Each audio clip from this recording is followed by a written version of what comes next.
లయావస్థ అనంతర ప్రయాణం. నీరు తాను గతంలో హైడ్రోజన్ అనే విషయం మర్చిపోయినప్పుడు పూజ్య దాజీ 70వ జన్మదిన సందర్భంగా ఇచ్చిన సందేశానికి ఇది అనుబంధ సందేశం. ప్రియతములారా, ఆధ్యాత్మిక ప్రయాణం ప్రాథమికంగా ఒక వైరుధ్యతను కలిగి ఉంటుంది. మనం చిట్టచివరి గమ్యంగా భావిస్తున్నది వాస్తవానికి నిజమైన ఎదుగుదలకు ప్రారంభం మాత్రమే. ఈ అవగాహన సెప్టెంబర్ 2025 భండారా సందర్భంగా పంచుకున్న సందేశంలోని కేంద్ర భావనగా మన పురోగతి, విజయం మరియు ఆత్మసాక్షాత్కారం యొక్క స్వభావాన్ని గురించి మనకున్న అత్యంత ప్రాథమిక అభిప్రాయాలను పునఃపరిశీలించమని మనల్ని ప్రేరేపిస్తుంది. మన ప్రపంచంలోని ప్రజలు ముగింపుల పట్ల ఎక్కువ మక్కువ చూపుతారు. మనం పట్టభద్రులవ్వడం, పదవీ విరమణ చెయ్యడం లేదా ఆత్మసాక్షాత్కారాన్ని పొందడాన్ని అంతిమ లక్ష్యాలుగా పరిగణిస్తాం. అయితే ప్రకృతి మనకి మరో విధంగా చూపుతుంది. ఒక విత్తనం చీకటిలో సంఘర్షిస్తూ చివరికి నేలను చీల్చుకొని బయటకు రావడం అనేది తన ప్రయాణాన్ని పూర్తి చేసినట్లా? కానే కాదు. అది దాని ప్రారంభం మాత్రమే. నేలను చీల్చుకురావడం లక్ష్యం కాదు. కాంతిని గ్రహించి, ఎదిగి, ఫలాలనిచ్చి, నీడనిచ్చి, చివరికి క్రొత్త విత్తనాల కోసం మట్టిగా మారడం అనే తన జీవిత లక్ష్యానికి అది తొలి అడుగు మాత్రమే. బాబూజీ లయావస్థ మిమ్మల్ని ఒక ప్రారంభకునిగా చేస్తుంది అని అన్నప్పుడు వారి ఉద్దేశం ఇదే.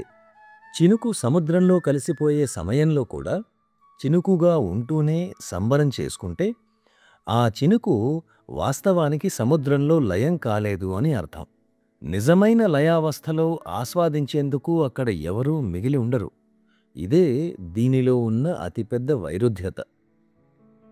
మార్పు వెనుక ఉన్న శాస్త్రం మరియు తత్వం ఏంటో ఇప్పుడు చూద్దాం. ప్రాథమిక రసాయన శాస్త్రం మనకు బోధించే ప్రగాఢమైన పాఠాన్ని పరిశీలించండి. హైడ్రోజన్ అస్థిరమైనది, ప్రమాదకరమైనది మరియు అంతుచిక్కనిది. ఆక్సిజన్ మంటలను రగుల్పొల్పడమే కాక అన్నింటినీ దహించి వేస్తుంది. అయినప్పటికీ ఆ రెండూ కలిసినప్పుడు అవి వినాశహేతువులవుతున్నాయా? కాదు కదా. అవి సమస్త జీవనానికి ఆధారమైన నీరుగా ఏర్పడేందుకు లయమవుతున్నాయి. అయితే ఇక్కడ ఎంతో లోతైన సత్యం ఉంది. నీరు తాను హైడ్రోజన్ అని మర్చిపోతుంది. దానిలో ఆ ప్రేలుడు స్వభావం ఇక ఏమాత్రమూ ఉండదు. ఆ స్వభావం కనీసం అణగారిన రీతిలో కూడా ఉండదు. తన అసలు స్వభావం అస్తిత్వంలోకి రావడానికి వీల్లేనంతగా దాని పరివర్తన పరిపూర్ణం అవుతుంది. ఇది మన ఆధ్యాత్మిక పురోగతితో పోల్చదగినది. తరచుగా మనం ఆధ్యాత్మిక పురోగతికి అర్థం మన ప్రస్తుత స్థితికి ఎంతో కొంత కలపడం, అంటే క్రొత్త విషయాలను నేర్చుకోవడం లేదా వ్యక్తిత్వాన్ని మెరుగుపరుచుకోవడంగా భావిస్తాం. అయితే నిజమైన పరివర్తన ఒక ఆల్కెమీ లాంటిది, అంటే ఒక రసవాదం లాంటిది. ఇది మీ అహాన్ని పెంచుకోవడం కాదు. ఒక భిన్నమైన ప్రయోజనానికి మీరు సంపూర్ణంగా వేరేగా తయారవడానికి ఈ పరివర్తన సహాయపడుతుంది. భగవద్గీత స్వధర్మం గురించి చర్చిస్తుంది. అంటే మీ వ్యక్తిగత ధర్మం లేదా లక్ష్యం గురించి అన్నమాట. అయితే మనలో ప్రగాఢమైన పరివర్తన జరిగి మన స్వభావం, అంటే మనలో ఉండవలసిన ప్రకృతే మారిపోతే ఏం జరుగుతుంది? నీటికి ఉన్న ధర్మం, హైడ్రోజన్ మరియు ఆక్సిజన్ల ధర్మం వేర్వేరుగా ఉంది. ఇప్పటికీ క్రొత్త ధర్మం ఏమిటంటే ప్రవహించడం, పోషించడం, శుద్ధి చేయడం, జీవనానికి ఆధారం ఇవ్వడమే. మనం మెరుగైన బిందువులుగా తయారవడం లేదు. బిందుత్వం అనేది ఎప్పుడూ మన స్వభావం కాదని మనం నేర్చుకుంటున్నాం. ఎంతో ముఖ్యమైన ఈ అవగాహన కూడా అసలైన పని ప్రారంభించడానికి మనల్ని కేవలం సిద్ధపరుస్తుంది. మన నిత్య జీవితంలో ఈ అవగాహన ఎలాంటి ప్రభావాన్ని చూపుతుంది? మొదటిగా ఇది మనం సమస్యలు, సవాళ్లని చూసే విధానాన్ని మార్చేస్తుంది. అవగాహన ఏర్పడిన వ్యక్తి తన ప్రయాణంలో ట్రాఫిక్ జామ్లను ఒక సమస్యగా పరిగణించడు. తాను ఆ ప్రవాహంలో ఒక భాగమేనని భావిస్తాడు. అందువల్ల ఇది వాళ్ళ ప్రతిస్పందనలను ప్రభావితం చేస్తుంది. తాము తొందరగా అక్కడికి చేరాలి అనే ఉద్దేశ్యంతో కాకుండా మొత్తం ప్రవాహ ప్రక్రియకు ఉపయోగపడే ఉద్దేశ్యంతో వాళ్ళు మరో భిన్నమైన మార్గాన్ని ఎంచుకోవచ్చు. ఈ అవగాహన సంబంధాలను సమూలంగా మార్చివేస్తుంది. రెండు బిందువులు కలవాలని అనుకుంటూ విడిగా ఉండేందుకు ప్రయత్నిస్తున్నప్పుడే ఎక్కువ విభేదాలు ఏర్పడతాయి. అదే ఆ ఇద్దరు వ్యక్తులు మనం వేర్వేరు బిందువులు కామని, ఒకే నీటి యొక్క వ్యక్తీకరణ అని గ్రహించినప్పుడు వేరు అనే భావన మటుమాయం అవుతుంది. వైదిక సంప్రదాయం ప్రయత్నం గురించి, కృప గురించి మాట్లాడుతుంది. లయావస్థకు ముందు మనం సముద్రంగా తయారయ్యేందుకు ప్రయత్నిస్తాం. మనం ఎల్లప్పుడూ పైకి ఒక బిందువుగా నటిస్తుండిన సముద్రమేనని లయావస్థ అనంతరం అర్థం చేసుకుంటాం. అయితే ఇక్కడే అత్యంత కష్టమైన భాగం వస్తుంది. మనం సముద్రమేనని తెలిసి ఉన్నప్పటికీ ఒక బిందువుగా ఉండడాన్ని ఎంచుకోవడం అనేది చిక్కులతో కూడి ఉన్న ఒక వైరుధ్యం. ఈ కారణం చేతనే బాబూజీ దీన్ని ప్రారంభం అన్నారు. ఒక నటుడు తన పాత్రలో పూర్తిగా మైమర్చిపోవచ్చు. అయితే నువ్వు నటిస్తున్నావన్న సంగతి తెలిసినప్పుడు ఆ పాత్రను సంపూర్ణంగా పోషించగలవా? మీరు దివ్యులని తెలిసిన తరువాత కూడా సామాన్య మానవులుగా ఉండడం సాధ్యపడుతుందా? అపరిమిత అస్తిత్వంగా ఉండి కూడా పరిమిత శరీరాన్ని అనుభూతి చెందగలరా? పరిమితం చేసుకోవడంలోని విఘ్నత గురించి మనం తెలుసుకుందాం. ఇక్కడే తాత్వికత నిజ జీవితంలో అన్వయించడం ప్రారంభమవుతుంది. నీరు తాను ఉన్న పాత్ర ఆకారాన్ని తీసుకుంటుంది. ఎందుకంటే నీటికి ఆకారం లేకపోవడం వల్ల కాదు, ఆకారం లేకుంటే ఉపయోగపడదు కాబట్టి. ఒక కప్పులో ఉన్న నీరు త్రాగదగినదిగా మారుతుంది. అది మేఘాలలో వర్షంగా మారుతుంది. అదే జీవంగా మారి రక్తనాళాల్లో ప్రవహిస్తూ ఉంటుంది. అదేవిధంగా మారగలిగే సామర్థ్యం మనల్ని శక్తిమంతులను చేస్తుంది.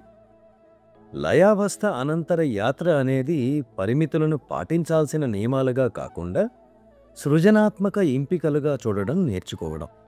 మీకు వేరే అవకాశం లేక మీరు మీ ప్రస్తుత జీవితపు స్వరూపాన్ని ఎంచుకోలేదు. అది విశాల రూపకల్పనలో ఇముడుతుంది కాబట్టి ఎంచుకున్నారు. నేను లయమైపోయాను అని చెప్పే ఆధ్యాత్మిక అహం అత్యంత ప్రమాదకరమైన ఒక ఉచ్చు. నీరుగా అయిపోయినట్లు నటిస్తున్నప్పటికీ అదింకా హైడ్రోజనే. నిజమైన నీటికి తాను ఏమిటో చెప్పుకోనవసరం లేదు. అది ప్రవహిస్తుంది, పోషణనిస్తుంది, శుభ్రపరుస్తుంది. తన అస్తిత్వమే దాని ప్రకటన. ఈ అవగాహన ఆధ్యాత్మికంగా కనిపించడానికి పడే శ్రమల నుండి మనల్ని విముక్తులను చేస్తుంది. మీరు అన్నీ తెలిసినట్లు కనబడాల్సిన అవసరం లేదు. అసాధారణ రీతిలో మీరు మాట్లాడవలసిన అవసరమూ లేదు. మీరు కేవలం నీరులాగా ఉండాలి. ప్రస్తుత అవసరాలను తీర్చడానికి ఎల్లప్పుడూ అందుబాటులో, సహాయకరంగా, అనుకూలంగా ఉండాలి. గణిత శాస్త్రవేత్తలు బహుళ అనంతరాశుల్లో ప్రతి ఒక్కటి మిగిలిన వాటన్నింటినీ కలిగి ఉన్నప్పటికీ విభిన్నంగా ఉన్నాయని కనుగొన్నప్పుడు వాళ్ళు ఒక ఆధ్యాత్మిక సత్యాన్ని స్పృశించారు. లయావస్థ తరువాతి యాత్ర అంటే పరిమాణంలో పెద్దగా అవడం కాదు, పరిమితుల్లో సేవ చేయడానికి అంతులేని మార్గాలను కనుగొనడం. ఒక తల్లి తన బిడ్డకు ఆహారం ఇవ్వడంలో ఇది పరిపూర్ణంగా ప్రతిబింబిస్తుంది. జీవితాన్ని సంరక్షించుకోవడానికి విశ్వాన్ని గురించి తెలుసుకోవలసిన అవసరం ఆమెకు లేదు. తాను చేయవలసిన దానికి ఒక వ్యక్తి నుండి తల్లిగా తాను సంపూర్ణంగా, ఉత్తమంగా మారితే చాలు. కానీ ఈ పరిమితి అనేది ఉన్నా కూడా ఆమె ప్రేమ యొక్క అనంతత్వాన్ని స్పృశిస్తుంది. ఈ బోధన మన ఆధ్యాత్మిక సాధన చేసే విధానాన్ని మారుస్తుంది. అసాధారణ అనుభవాలను కోరే బదులు దైనందిన జీవితంలోని లోతైన, గాఢమైన వాటిని గుర్తించడం నేర్చుకుంటాము. పాత్రలు కడగటం అనేది సైతం విషయాలెలా పరిణతి చెందుతాయో నేర్పిస్తుంది. అవసరమైన దాన్ని ఎలా మార్పిడి చేసుకోవాలో అనేది శ్వాసించడం మనకు చూపిస్తుంది. ఎవరితోనైనా మనం మాట్లాడిన ప్రతిసారి ప్రేమ పేరుతో చైతన్య పరిమితిని అభ్యసించే అవకాశం మనకు కలుగుతుంది. అపరిమితంగా ఉండడం మనకు ఎక్కువ స్వేచ్ఛను ఇవ్వదు. ఇదెలాగంటే ఘన పదార్థంలా ఉండేందుకు మంచులా, పైకి వ్యాపించేందుకు ఆవిరిగా తయారవ్వాలో లేదా ప్రవహించడం కోసం ద్రవంలానే ఉండిపోవాలో అనే విషయం నీరు ఎంచుకోవడం మట్టిది. ప్రతి స్థితి సంపూర్ణంగా పనిచేస్తుంది. అలాగే వాటి మధ్య మార్పులు కూడా అవసరమైనప్పుడు సహజంగా జరిగిపోతాయి. అంతేకాని మనుషులు ప్రస్తుత స్థితిపై అసంతృప్తిగా ఉన్నారని అది జరగదు. నిజమైన స్వేచ్ఛ అంటే బహుశా ఇదేనేమో. ఇక్కడ మనం జీవన సందేశం గురించి తెలుసుకుందాం. మీ రోజును గడిపేటప్పుడు మీరు సముద్రంగా మారడానికి ప్రయత్నించడం లేదని గుర్తుంచుకోండి. ఈ క్షణానికి తగినట్లు మీరు నీరుగా ఉండటం నేర్చుకుంటున్నారు. మీరు నీరు త్రాగినప్పుడు జీవానికి సహాయపడేందుకు వాటి స్వంత అస్తిత్వాలను వదులుకున్న హైడ్రోజన్, ఆక్సిజన్ గురించి ఆలోచించండి. మీకు సమస్యలు వచ్చినప్పుడు నీటిలాగా ఉండండి. మీ స్వంత అవసరాలను మాత్రమే కాకుండా మొత్తం అందరి అవసరాలను కూడా తీర్చగలిగే మార్గాన్ని కనుగొనండి. లయావస్థ తరువాతి యాత్ర మరింత ప్రయోజనం పొందడం గురించి కాదు. ఉద్దేశపూర్వకంగా వదులుకోవడం ద్వారా మీరు ఏమి అవుతారో, మిమ్మల్ని మీరు పరిమితం చేసుకోవడానికి ఎంచుకోవడం ద్వారా మీరు ఎలా సేవ చేయగలరో, మీరు నిరాకారులని తెలుసుకుని కూడా పరిమితమైన మీ రూపాన్ని అంగీకరించడం ద్వారా మీరు ఎలా ప్రేమించగలరో తెలుసుకోవడం. ఇది అన్ని మార్గాలను అధిగమించిన మార్గరహిత మార్గం. మార్గాన్ని సృష్టించడం అంటే కేవలం మీపై స్వేచ్ఛను విధించుకోవడమే. జ్ఞానోదయం తర్వాత ఏమి వస్తుందని మాస్టర్లను అడిగితే వారు చిరునవ్వు నవ్వుతారు. వారు మీకు ఒక గ్లాసు నీటిని ఇచ్చి, సాధారణమైన దానిలో అనంతాన్ని, సరళతలో గాఢతను, తగినంతలో ప్రతి దాన్ని, సంతృప్తిలో సంపూర్ణతను కనుగొనేందుకు మిమ్మల్ని వేచి ఉండమంటారు.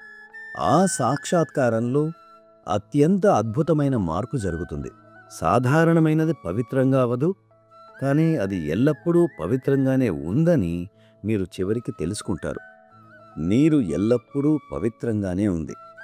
ఎలా చూడాలి అనేది మనం నేర్చుకోవాల్సి వచ్చిందంతే. మహాగురుదేవునికి ప్రార్థనలతో కమలేష్.